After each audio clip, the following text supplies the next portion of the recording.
اور بہر عالم یہ ہے کہ جس طرف چاہے اسی ہاتھ کے اشارے سے حکم جاری فرما دیں۔ کیا انگلیاں تھی، ہاتھ کے سرے پر انگلیاں ہوتی ہیں، کیا انگلیاں تھی، انہی انگلیوں کو پیالے میں ڈال دیا تو پانی 70 صحابہ کرام کے لیے، ایک روایت میں پوری جماعت کے لیے کافی ہو گیا۔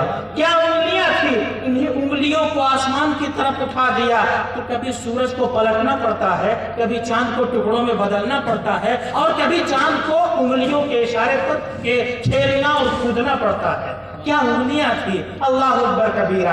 ہم نے کان بہت سارے دیکھے، چھوٹی چھوٹی بات بھی سن لیتے ہیں، مگر قربان جائیے اس کان پر۔ اعلیٰ حضرت فرماتے ہیں دور و نزدیک کے سننے والے وہ کان لالے کرامت کے لاکھوں سلام۔ مصطفیٰ فرماتے ہیں میرا کوئی امتی صدق دل سے درود پڑھتا ہے تو فرشتے میری بارگاہ میں پہنچاتے ہیں، اور کچھ ایسے درود پڑھتے ہیں جن کی درود کو میں خود سن لیتا ہوں۔ مصطفیٰ درود سنتے ہیں تو صدائیں بھی سنتے ہیں، پکار بھی سنتے ہیں، آرزویں بھی سنتے ہیں، تمنائیں بھی سنتے ہیں، دعائیں بھی سنتے ہیں۔ کان پر قربان جائیے، کان سے آگے بڑھتے ہیں، زبان پر آتے ہیں، ہم بھی بولتے ہیں، مصطفیٰ بھی بولتے تھے، ہم بھی بولتے ہیں، مصطفیٰ بھی بولتے تھے۔ مصطفیٰ کی بولی کا یہ عالم ہوتا تھا، کبھی سرکار کی آواز لاکھوں کا مجمع حجۃ الوداع کے موقع پر ہے، مگر ایسا نہیں ہوا کہ سامنے والے نے زور سے سنا ہو، پیچھے والے نے آہستہ سنا ہو، سب کے لیے برابر آواز پہنچتی تھی۔ یہ مصطفیٰ کے گفتار کا انداز تھا، یہ سرکار کی زبان مبارک تھی۔ ایک انسان کے منہ میں دانت ہوتے ہیں، ہم اپنے دانت کو بھی استعمال کرتے ہیں، ضرورت پڑتی ہے ٹھہاکا لگا کر ہنس پڑتے ہیں۔ میرے نبی بھی ہنستے تھے، کبھی کسی نے ہنستے ہوئے تمام دانتوں کو نہیں دیکھا، کبھی ٹھہاکا لگا کر نبی نے زندگی میں ہنسنا پسند نہیں فرمایا۔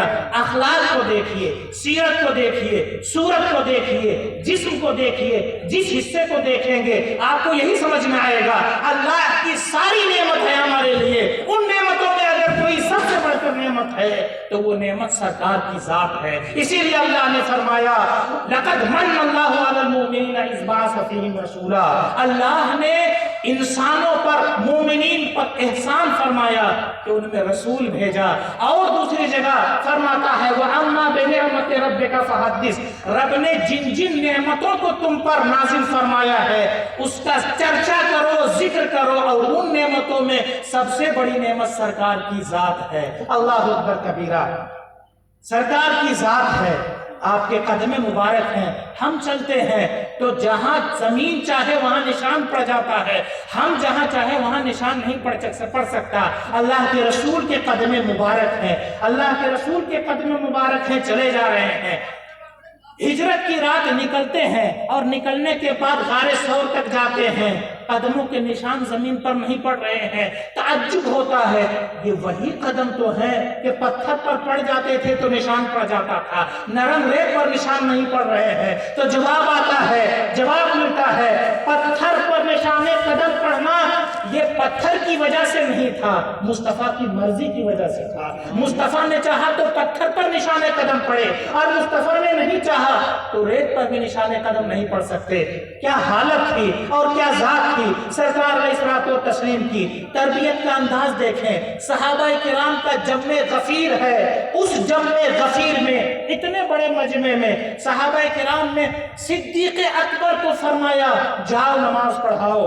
کسی کے دل میں یہ خیال آ سکتا تھا کہ صدیق اکبر کو نماز پڑھانے کا حکم دے دیا، اس کا مطلب نماز پڑھانے کا، امامت کا ڈھنگ صدیق اکبر کے پاس ہے۔ نہیں، ارشاد فرماتے ہیں اصحابی کالنجوم بأیہم اقتدیتم، سنو میں نے صدیق اکبر کو نماز پڑھانے کے لیے کہا ہے، مگر میرے جتنے صحابہ ہیں سب کے اندر امام بننے کی صلاحیت ہے۔ تم ان میں سے جس کے پیچھے چلو گے وہ تمہیں کامیاب کر دیں گے، تم ان میں سے جس کی پیروی کرو گے وہ تمہیں ہدایت یاب کر دیں گے، تم ان میں سے جس کے ساتھ چلو گے وہ تمہیں جنت کا پتہ بتا دیں گے، وہ تمہیں خدا سے قریب کر دیں گے۔ مسائل بتانے کی ذمہ داری ایک عورت آتی ہے، اور ایک روایت میں ہے ایک صحابی آتے ہیں، گاؤں میں کہیں رہتے تھے، دور دراز علاقے میں رہتے تھے۔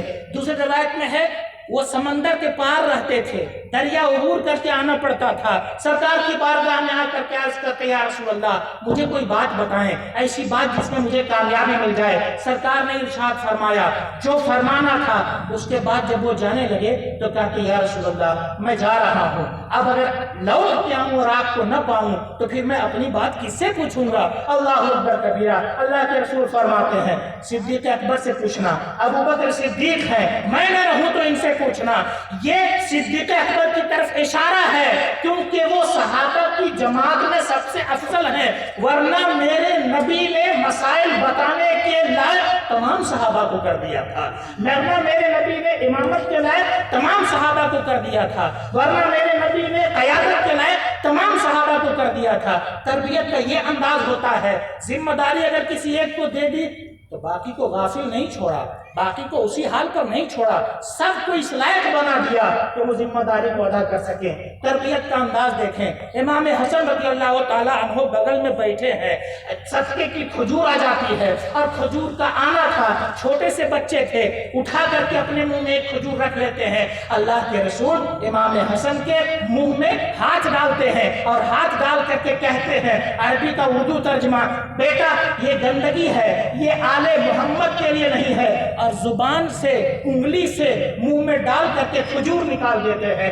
تربیت کا یہ طریقہ ہوتا ہے، تربیت کا انداز ہے۔ اللہ کے رسول فرماتے ہیں مدینہ منورہ پہنچنے کے بعد میں نے سود کو حرام قرار دیا، آج کے بعد کوئی سود نہیں لے سکتا، نہ سود دینے کی ضرورت پڑے گی، آج سے میں نے